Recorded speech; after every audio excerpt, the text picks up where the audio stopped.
Fragments of a family. Much of what I know about my father's family came in fragmented pieces, sprinkled like shards of hardened clay that pushed and pricked and stabbed into my palms as the years passed and the hole in my chest expanded.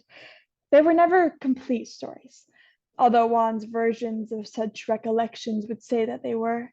Instead, I only remember the slight sigh of disappointment that escaped Juan's lips upon his insistence that we should already know this or that little piece of information. Well, little to us, not so little to him. After all, he had already shared it with us, so why couldn't we remember? Looking back, I don't know why he thought we would remember pieces of his past that were as casually sprinkled into conversation as dry clay on a kneading surface. He always said, if you don't use it, you lose it. Since neither my brother, my mother, or I ever used these facts, it was only fate that they would wisp away into the abyss of time and forgetfulness. After all, my father's family was as taboo of a topic as any. One of the most significant pieces of my family history was simultaneously the least talked about and the most intriguing. See, there is this link that was severed when I was 3 that led to this wisping away. Then magically, during the toughest period of my life, there's a hand that reached out to me, almost as if to say, "It's okay. I'm here, Mika." After 19 years of wondering if I would ever know that side of my family, if we would ever sit down at the dinner table over a plate of arroz con pollo and laugh about the silliness of the event that pit us against one another, and olive branch was extended. Fate eluded me, but I do know that it was in the time when the world decided to turn on us in the form of a pandemic. My life had slowed down in the months when we were told to limit our interaction with others, and it had left me with my emotional gas tank running on empty. But then one day, my cousin reached out to me on social media, saying she didn't know if I knew who she was, but that she wanted to get to know me. If I've learned anything in life, it's that trust is hard won and easily lost. I suppose a small piece of myself thought it was strange that the stranger would suddenly want to get to know me, but in this case, I instantly trusted her.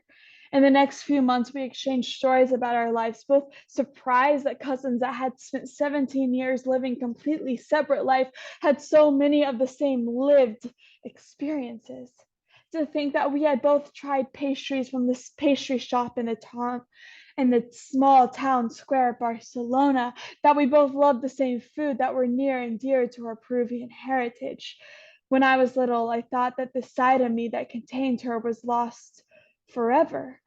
Sometimes I wonder if the quiet salsa music that plays in the background of our house is my father's way of remembering what it used to be like, of remembering the Noche Buenas that were spent with Tia at our house, and of the rambunctious laughter that only one who has stepped into a Latin house could truly understand.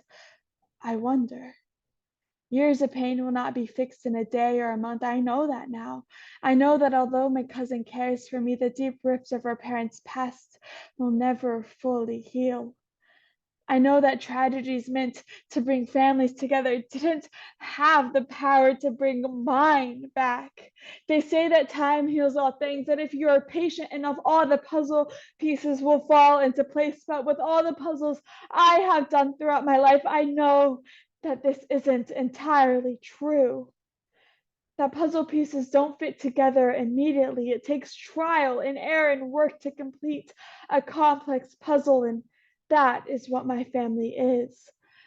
My family is a 1,500-piece puzzle of unique individuals that once fit together, but now pieces of years of separation and the never talked about event of the past. It's difficult to fit these pieces back together.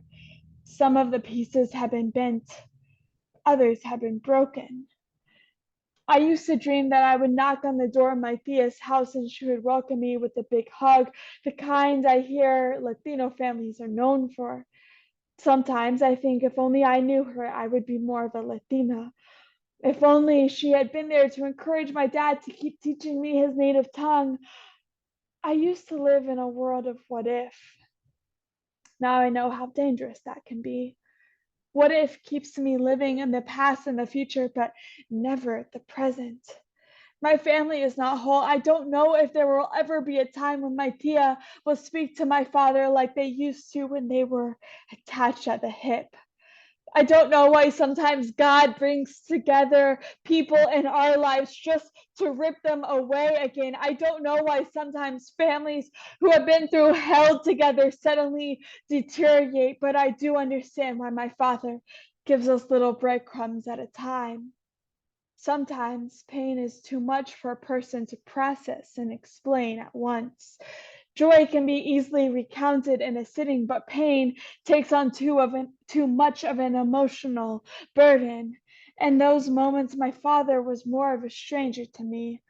My father was just Juan, a man I knew the look of, the smell of, but not the full story of.